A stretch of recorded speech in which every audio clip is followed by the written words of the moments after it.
that stigma of saying, hey, if you want to be successful being a student founder, you should drop out. I don't think that's true. I think being in a place with the right culture and the right community, we as students are able to succeed as a startup founder. And that's something that I'm really grateful for, something grateful that Berkeley really has. Most importantly, what I will always be grateful to Berkeley for is the community that I was able to get. We have a vast network of people at Berkeley. It's a large school, but through little things like the Berkeley Changemaker program, like my classes, like clubs, I was able to really find what works for me on campus and find really strong relationships, strong mentors, and peers who I feel like have contributed so positively to everything that I've done. Our students feel so activated from across campus, and we have classes in the humanities and engineering and the business school and just about everywhere in between. There is something for everyone in the Berkeley Changemaker. Our students are building the community for themselves, and that's what we're really seeing. I'm hearing again and again from students. I met my best friend in a Berkeley Changemaker class. I met my roommate in a Berkeley Changemaker class. I met my co-founder in one of these classes. That was Cornell Suhartono, a current Berkeley student, Samiha Singh, a former student and now McKinsey consultant, and Laura Paxton Hassner, the executive director of Berkeley's Changemaker program. We had a really wonderful conversation from these three different perspectives about how the right combination of curiosity and collaboration and community and classes can help equip students to be changemakers.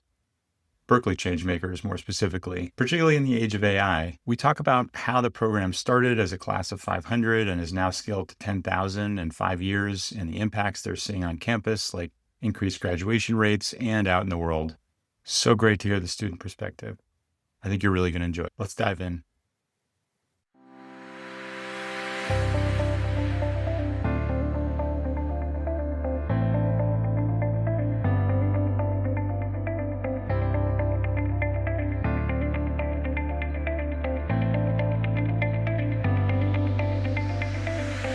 Welcome to the Connected College podcast. I'm your host, Elliot Felix. I've helped more than 100 colleges and universities change what they offer, how they operate, and how they're organized to enable student success.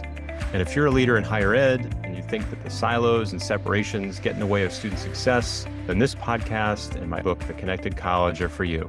We're here to learn and work together to bust silos, question tradition, and forge partnerships so that students feel connected to their college, their community, their coursework, and their careers. Welcome, Laura, Cornelius, and Samiha. I'm really excited about all the different perspectives you're going to bring on entrepreneurship and the role that it plays in student success. Thanks for having us. Absolutely. Let's maybe start with some introductions. Laura, do you want to start? Tell us a little bit about how you got started in higher ed and what you're up to today. Hello, I'm Laura Hassner. I am the strategic advisor to the chancellor here at the University of California, Berkeley. I also hold the titles of executive director of innovation and entrepreneurship and the Berkeley Changemaker academic program. I joined UC Berkeley in 2019 to help open our office of innovation and entrepreneurship. Hi, my name is Cornell. I'm currently a junior at UC Berkeley studying both business and economics. I call myself, as many others do in Berkeley, a Berkeley Changemaker. I've ran a couple of different kinds of ventures, ranging from a clothing company to a party business to a consulting agency and to even a B2B AI SaaS company. Outside of those ventures, I've also done multiple kinds of professional experiences, ranging from being a consultant at BCG to being a venture capitalist at Antler and East Ventures. My name is Samiha. I graduated from Berkeley in 2024. I studied computer science and business when I was there. Currently, I'm an analyst at McKinsey and Company.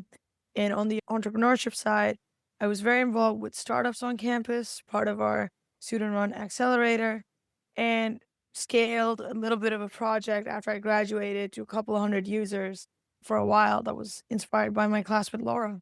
I'm so excited we have a couple of changemakers on the podcast, and then we have the co-founder of the Berkeley Changemaker program. And I would love to hear a little bit more about this program just to get us oriented, to get us started, which will be one of many startup puns, I guess, over the course of the next few minutes. Berkeley Changemaker started out of the Office of Innovation and Entrepreneurship, which itself only launched in January 2020. Our team came together, and what we were really trying to solve for was the challenge that entrepreneurship is such a narrow word, and so few of our students see themselves as included in it. We were inspired by a faculty member at Haas, Alex Budak, who had been teaching a course called Becoming a Changemaker, and realized that when you put the word Berkeley in front of Changemaker, it means something distinctive. In fact, something so distinctive that the Regents registered the trademark for the name Berkeley Changemaker. It's an academic program that combines critical thinking, communication, and collaboration to help our students sharpen the impact they make, not just on their time here at Berkeley, but on the world writ large. Trying to create a wider and more inclusive lens into the entrepreneurial mindset, that type of thinking that asks, how do we question the status quo? Isn't there a better way we could be doing this? The kind of thing that's been in the ethos here at UC Berkeley since day one. Nice. It's curricular. We have over 45 academic classes offered in departments across campus. We started with one in the summer of 2020, 517 students enrolled in that class. And over the weekend, I got updated demographics that brought us through our first 5 years. We have over 8,500 unique students have enrolled in a Berkeley Wow. Changemaker class since the summer of 2020. Over 10,000 enrollments, so students are taking multiple classes. Normative graduation rates for our transfer students, so students who tend to come from California's community colleges into Berkeley, is 65% for those who take Berkeley Changemaker classes, versus the 56% that we're looking at for the general population. And for freshmen who are first in their family to go to college, we have a 79% graduation rate for students who are involved in the Berkeley Changemaker versus 69% for the general undergraduate population. So we're really seeing, I think, that whole experiment of a wider, more inclusive lens into entrepreneurial thinking is activating this generation of Berkeley Changemakers. It's great to hear all those offerings and those great outcomes. And I would love to hear maybe some of the outcomes you all are experiencing as change makers out in the world. Samiha, maybe you could share, and then Cornell, what are a couple of things you took away from the program? I think the biggest thing I took away was the big impact you can have from very small steps. And I'm going to cite an example I've already told Laura right after I graduated. And time again, I come back to it. But in our class, I learned this thing that Laura's dad started, which was the Paxton law of 3. If you go to 3 events in a new space area you want to explore, you don't know anyone. Push yourself to go to 3, and by the 3rd and the 4th, you'll see familiar faces, you'll get comfortable, and you'll be able to take on more things and expand your horizons. For me, what that looked like on a more tactical level was just pushing myself to try new things on campus, try new things beyond campus, and go even when I feel uncomfortable, when I feel like I'm the only person of my age, or I'm the first, the only of some kind, and I feel out of place. I always think of this, and I'm able to overcome any fears that I have and go from there. That's something that I've taken to heart. And one example that really strikes me is that during the class itself, I was very interested in mental health. And I went to a Y Combinator mixer because it was in the Bay Area. And I was the only college student there. Everyone was in their 30s. But I was there because Laura had instructed us in class, given us this advice. And I thought, I'd take it and go from there. And on the other piece about taking smaller steps to create big impact, I think that's at the core of Berkeley Changemaker. I've taken a few of those classes, and it's all about starting where you are. Aiming big, of course, but starting where you are and taking incremental steps to make impact. And I think that's something I've tried to do since I took the classes and something I keep close to my heart. I love getting comfortable being uncomfortable and getting involved, trying new things, and then taking the small steps to get there. Cornell, what about you? What are some of your takeaways from the program? I think like being a startup founder, you're constantly surrounded with people that says, hey, if you want to succeed being a startup founder, you should drop out of school. And I think being in Berkeley, I realized that I do not agree with that statement. I think with the right program cultivates that culture of being a startup founder without having to drop out. And it gives all that resources to all these founders in Berkeley. And I can give an example to myself. So for example, one of my first Changemaker classes, which was part of the Newton lecture series, I was invited to a dinner after the class by the lecturer Victoria Howell. It was a dinner with someone named Ashish Kakrin, who at the time was a principal at Tom Ventures and is now a partner. And at that time, I talked to him about my startup, and there he gave me a lot of advice. And 6 months later now, he is one of our mentors for our startup sale, helping us get bigger and get clients. And fast forward to now, we became a startup company with no clients to now working with top clients such as Amazon and BTC, Universal, many more, just with these classes. So I genuinely think that that stigma of saying, hey, if you want to be successful being a student founder, you should drop out. I don't think that's true. I think being in a place with the right culture and the right community, we as students are able to succeed as a startup founder. And that's something that I'm really grateful for, that something grateful that Berkeley really has. It sounds like both of you really were tapping into all resources, the skills, the network, the mentors, the role models, and making the most of that experience so that you could have this great impact. And I'd love to hear how you define success. Student success is this kind of broad term, and it's what we're all aiming for, but I think it means different things to different people. It might have been a successful startup, which maybe, as you're saying, the myth that needs to be debunked is you need to leave college to be successful. But how did you each define success in your own way? I think I can start. I think like for me, success is pretty simple. A statement that my dad constantly says, and that is to make others happy. So what's that? How's that connected to startups in my case? I view running a company not just by creating a product, but essentially creating a team, a family, because they're your family and you have to make them happy as well as your customers. So in my case, my first venture that I started in Berkeley is a consulting company called Koi Strategy. Now we have a team of 10, and I'm lucky to have a co-founder named Amol, and we treat people in this team as family, seeing them being happy, seeing them telling us that they want to do multiple projects with us and wanting to be within our company in the long run. To us, that's success. Not the clients, not the revenue, but seeing how people want to be part of our culture and it's not even a company, more of our family. To us, that is success. And I think that's something that's super rewarding. And we can also see that within entrepreneurial organizations as well. For example, like last semester, I was fortunate enough to be president of Entrepreneurs at Berkeley, which is a Haas sponsored entrepreneurship club here on campus. We were lucky enough to have a team that revamped what the club was known for, creating new partnerships with notable VCs such as General Catalyst, Pear VC, Texars, etc. And in just that one semester, we were able to get 2 YC admits and 6 Skydeck founders. And I think, again, that seeing other people's success, seeing them having the ability to understand that, hey, they can make a change with such a young age is one of the most rewarding things that someone can see. And to me, that is my definition of success.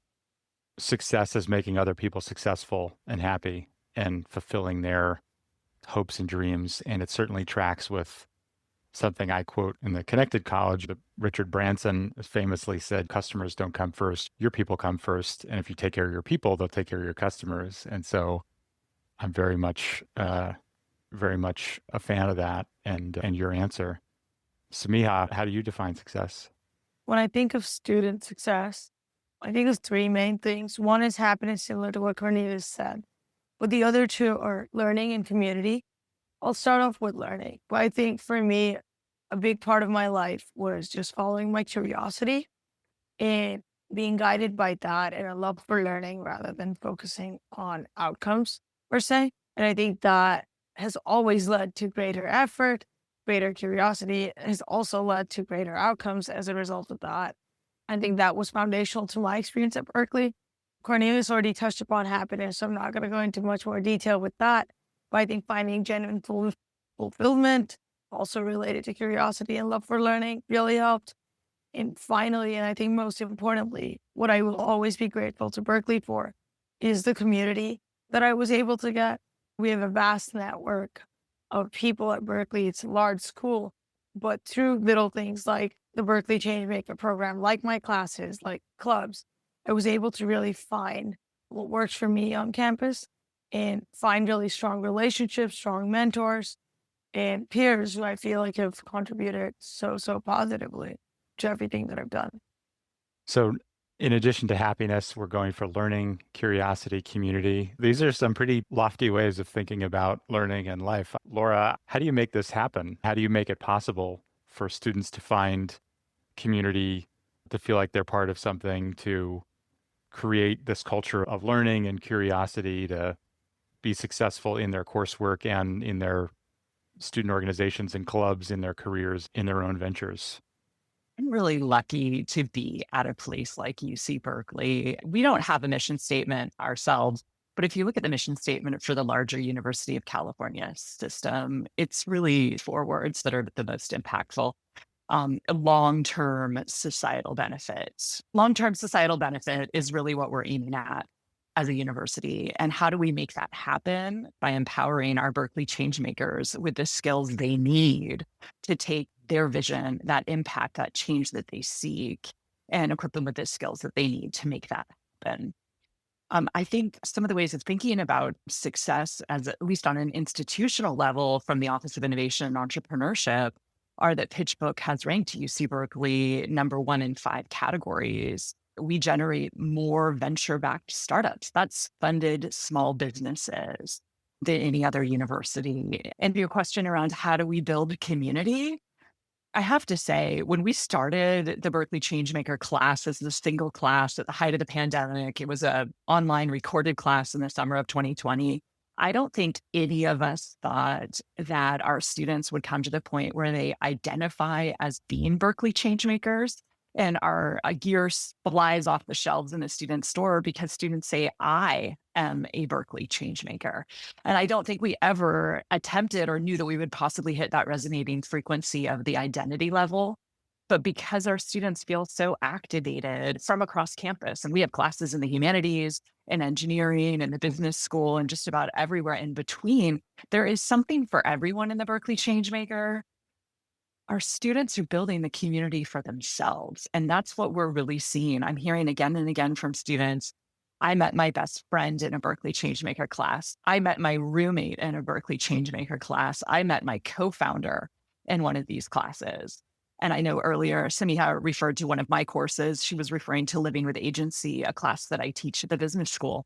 And this class really came about from my own journey in consulting, realizing that it felt like other people had access to a set of tools of evidence-based research and strategies that I just didn't have. I didn't think it needed to be so hard. So I created this class to give our students a greater sense of agency over their own lives. And what I didn't expect was how many entrepreneurship-minded startup founders would be taking my class. I think the class has now become almost half startup founders who are taking a class on living with agency that doesn't seem necessarily related, but our students think big, they think broad, and they're really able to integrate all of their aspects of their Berkeley education into what they're doing next. Not to get too meta, but it's so interesting that this program is itself a startup, right? You prototyped it with a class, and then you've scaled it up to have this impact of 8,000 students and 10,000 enrollments, and these great impacts, better graduation rate, and so forth. Presumably this was intentional, but I think whenever you brand an organization where there's a built-in way for the members to identify themselves, like Google and a Googler or a change maker, or when I started Brightspot, it was like it was made up of Bright Spotters. You make it easy for people to identify as part of the thing you're doing. So I think the Changemaker brand and positioning was so smart to enable that. I'm curious, you're doing these great things. You have this class, you prototyped it, you scaled it up. How do you connect the class to the startup community, to companies? How do you reach beyond the campus walls, Laura, to apply it, as you're saying? I would say that our best method of scaling those walls are our students themselves. And so it's really about empowering our students. For example, what we recognized early on is that the skills which we teach in all of our Berkeley Changemaker courses of critical thinking, communication, and collaboration have a one-to-one match with those skills that employers say they are most seeking in today's college graduates. We're really synced up. And while we did not create an academic program to meet the needs of today's employers, what we're finding is employers are seeking out our Berkeley Changemakers. So students can now go to our website and see mock interview videos of me and our current chancellor, who was then our faculty director of Berkeley Changemaker, interviewing one another and showing our students how to speak to the skills you're learning in our courses in the context of a job or internship interview. So we're finding employers are coming to campus, and then VCs are coming because they want to see what our Berkeley Changemakers are working on. And Samiha, back to your story of going out to a Y Combinator event, you're reaching beyond the walls. What are some other ways that you did that? And then maybe Cornelius, I'd love to hear your examples of how you applied what was happening in the class elsewhere, whether it's a consulting project or beyond. I think one of the most tangible ways that I was able to apply learning from this class in particular was a startup I built after I graduated from Berkeley. I was struggling with staying in touch with my friends, everyone scattered across time zones. And something that was emphasized throughout the Berkeley Changemaker program was relationships and maintaining your network, and how important it is not only for your career, but also for your mental health. We all need our friends, we all need our communities. And as a result, I started a sort of personal relationship management tool that would send out reminders, was AI powered, and was able to scale it to a few hundred users. I did a small program online right after I graduated, just because I was thinking a lot about this class, about Paxton's Law of Three, and how important it is to stay in touch with people. And that was just something I was struggling with. And I figured if I'm struggling with it, I'm sure there are lots and lots of other people doing the same thing. And I think that's just one example of how this class was able to impact me. But I do think it started with a very small idea, something that I thought I would do to keep in touch with people, small steps. It made something for myself. Then I thought I'd expand it to my friends, open it up. And then soon I kept getting more views on Twitter, went from there. All to say that was very much the Berkeley ethos. That's great. Would love to add to that. I think one thing Laura did very well in her class of an agency is giving really simple ideas, essential ideas to not just business, but to life. But in this case, when applying it to my experience in running a company, that one of the main ideas that I try go by every single day and is the idea of empathy. I was running a consulting company. One of our clients is one of the major entertainment companies, and then our contract was ending. So with the idea of empathy, we visited the client in Hollywood, brought Taylor Swift vinyls for the client's kids, bought like a lot of like toys and merchandise, and we made sure we listen, as listening is another huge theme in Laura's class. And we remembered one of the client loved comedy, made them super happy, brought like his favorite comedians merchandise, etc. And that led up to another contract. I'm not saying that was the main reason, but I think little things like this. And when most business kids think of business, they think of the more quantitative aspects of business, like analyzing data. But I think one thing that Berkeley does really well, and that is to, again, what differentiates a startup founder rather than a normal person in business. And that's like all of these qualitative aspects that I think is super important, not just in business, but to one's character. And that is something that I'm very grateful for. And I like the want. idea that we're just being upfront that startup founders are abnormal. Yeah, I certainly identify as such. Not to ask another meta question, but you all are Berkeley Changemakers, and the world of entrepreneurship, small businesses, higher ed, these are all changing pretty rapidly. You both talked about generative AI. What are the changes your ventures, your work facing? And maybe what's one way that you feel your education equipped you to handle that change? I think in consulting, especially, I think AI has become a tool. Artificial intelligence has become a tool that just supercharges productivity. We've had lots of sessions about it at work. I know it's a discussion in most companies, but more tactically speaking, I think a lot of the ways that it's helped me personally is delegating tasks that would just take up my time, or manual, tedious tasks, and freeing up my time for more critical thinking that Laura had mentioned earlier. I think that's how I've seen it work in my organization in particular. But in terms of broader trends across industries, across education, Mostly it's very positive. People are getting more time for creativity. People are getting more time to do work on problems that they're more passionate about. Something I personally fear is us becoming so reliant on AI and starting to delegate thinking and creativity to it. But mostly it's been super positive. What prepared you to take on this changing world you're now a part of? I think Berkeley is very rigorous. I think it prepares you for any kind of change. We're constantly adapting to change. I see Cornelius nodding his head, and I think no matter what you come in with, what experience you've had, you will be pushed, you will be challenged. And thankfully, we're also usually at the forefront of technology. So AI had become a part of classes earlier. I remember as part of the Berkeley Changemaker suite of courses, I did have a class that encouraged us to use AI for homework and use it in a way that challenges our thinking, stretches our mind, asks critical questions. And I think those sorts of exercises really prepared me for applying it successfully in the workplace. And one thing I will note is that I've noticed my Berkeley friends tend to use it a lot more than non-Berkeley people at the workplace. And I think it just goes to show that we've been pushed a lot and we're closer to the trends, but also helps a lot with critical thinking. Berkeley really pushes people in adapting to change.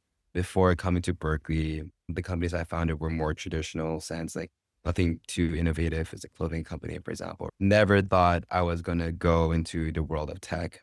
I'm not a technical person. I used to hate looking at code. Gone into Berkeley and my whole perspective changed. And I think, again, back to what Laura said, the people and the community here is something fascinating about Berkeley.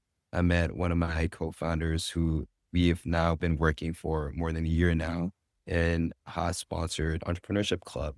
And there, fast forward to now, we're running an AI company called Sale, which basically automates product user testing for product managers. And I think that's a value that I'm very happy Berkeley gave me. And regarding what trends do I see, I think a lot of the market now is pretty saturated. I'm running a B2B AI company like millions of other founders. It's actually a running joke now. But I think the next trends in the next few years, I think it's pretty interesting. Samiha mentioned the idea of creativity and how creativity could be harmed through AI. But from what I see, the next few years, I still think there's a lot of opportunities as someone being from the creative space. I think there's a lot of opportunities with AI within that creative sector.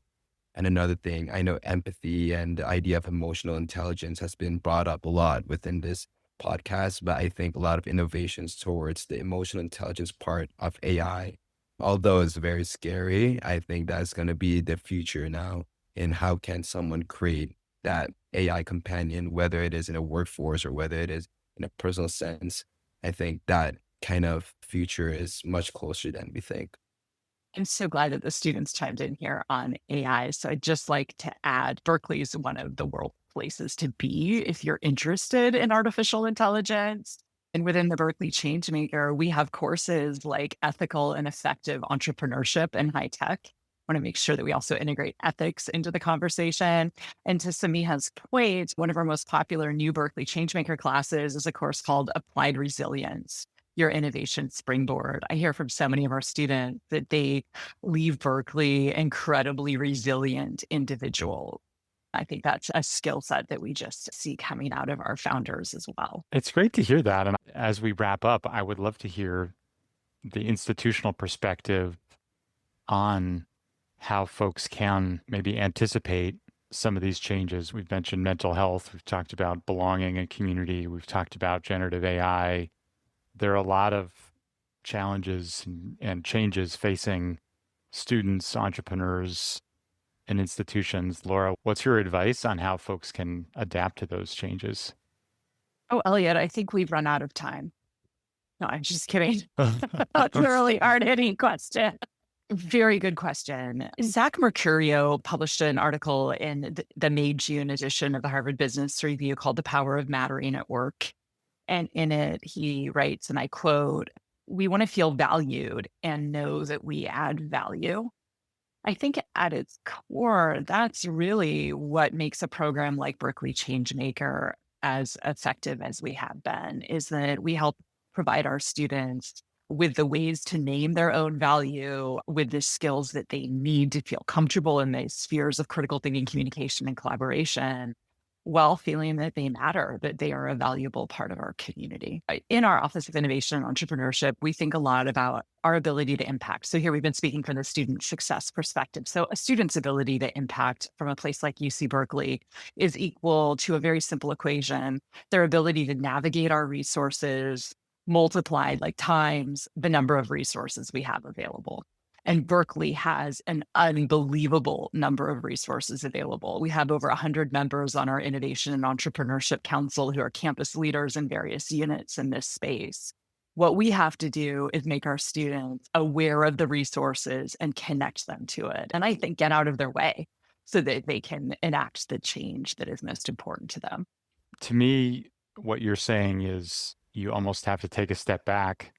And if you want to help at the institutional or the programmatic scale, people adapt, that it almost comes back to first principles about understanding yourself and understanding your value so that you can create value for others, which sort of goes back to Cornelius, your definition of success, and Samiha, yours as well. If you can create a community where people are learning and happy, then you can take on anything. At least that's my take from the three of you. And I really appreciate all your insights today. It's so fun hearing about the different experiences you've had and the common threads and how this great program has started and scaled and the impact that it is creating.